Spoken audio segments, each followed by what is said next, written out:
Okay, ULYSSES Project, we are now in the third year of the project, and the goals of ULYSSES are to revise all the knowledge that has been accumulated in the last years about the phenomenon of food prices volatility. So looking at that literature, new data, new methods applied to this issue of food markets instability is one of the goals of ULYSSES. We want to also identify what are the main drivers of these volatile markets, what are the reasons behind these quick movements of prices of the main agricultural commodities. We want also to look at how price movements transmit over the value chain from the producers to the final consumers, including processors, traders, and the people, the intermediaries that add value to the food products, the raw materials up to the final consumer. Finally, we want to identify what are the best policies to address food prices volatility, and by addressing this problem, I mean first preventing quick movements of prices, secondly managing food prices, and third coping with extreme movements of prices. How should governments develop policies that address these 3 points? As I said before, preventing, managing, and coping. The focus of ULYSSES is both in the European Union and in developing countries. So the partnership of the project includes researchers from Göttingen in Germany, then Wageningen University in the Netherlands, United World Economics University in Sofia in Bulgaria, FAO, and the Joint Research Center from the European Commission and the Technical University of Madrid, Polytechnical in Madrid. So why is this course important at the Institute in Zaragoza? Well, first of all, some of the countries in the Mediterranean areas have been severely hit by the increased food prices, because many of the countries in the southern part of the Mediterranean basin are always net food importers. That means they rely on imported food to feed their population. So during the food crisis in 2007 and 2008, some of these countries really suffered the consequences of extreme movements of price, and particularly with the rise of price of the basic commodities which they import, like cereals, like feeds for the livestock sector. So it is really important that in the Mediterranean area, managers, researchers, persons responsible of managing the food systems are aware of the risks of food markets, and to discuss first how to understand those markets, how to define volatility, how to measure that, and especially during the second half of the course we will be addressing policy developments. We want attendants to the course to become familiar with the whole and wide menu of options that governments have to address their farm price risks of basic commodities. So this is really important.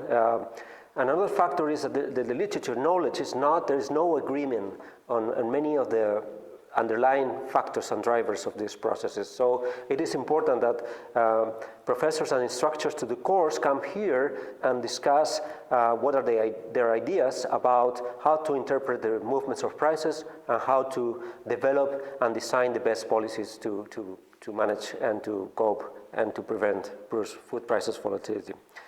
Finally, what are the main reasons? Because this is really the crucial aspect. What are the underlying factors or drivers that have created an increase of food prices volatility and stability? And we can identify a few of them. First of all, now agricultural markets and energy markets move along together. there is a lot of co-movement, so the price of oil, which is very volatile, affects the price of agricultural commodities. So this is something that is new in the last 5 years with respect to the previous 20, 30, 40 years. Secondly, now agricultural food systems in the world are much more integrated. Agricultural trade has increased significantly in the last 30 years. That means that when there is a supply shock caused by drought in Russia or in Ukraine or in the US, that means those supply shocks are going to transmit all over the world, and the prices of the commodities will respond very quickly to any unfavorable conditions evolving in any part of the world. Thirdly, governments in the past have reacted to price increases by erecting trade borders. That means preventing exports by some of the big exporters of food or some of the importers by reducing the tariffs. So these reactions of the government have occurred in a very uncoordinated way, and that has added additional pressure to the basic underlying factors of the markets.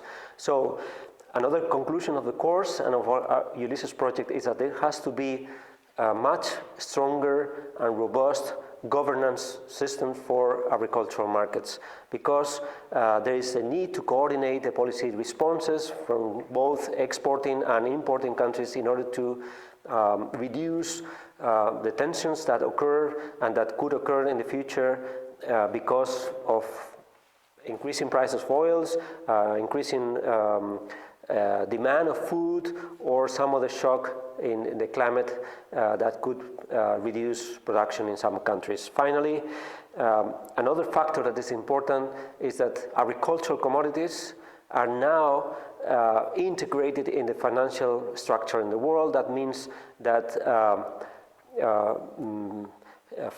investment funds are investing also in agricultural commodities, and that means that there is a flow of income, of investments that are coming to the agricultural commodities markets, and this is adding more instability, more speculative forces, and that's another reason, another factor behind what we've seen in the last 5 or 6 years.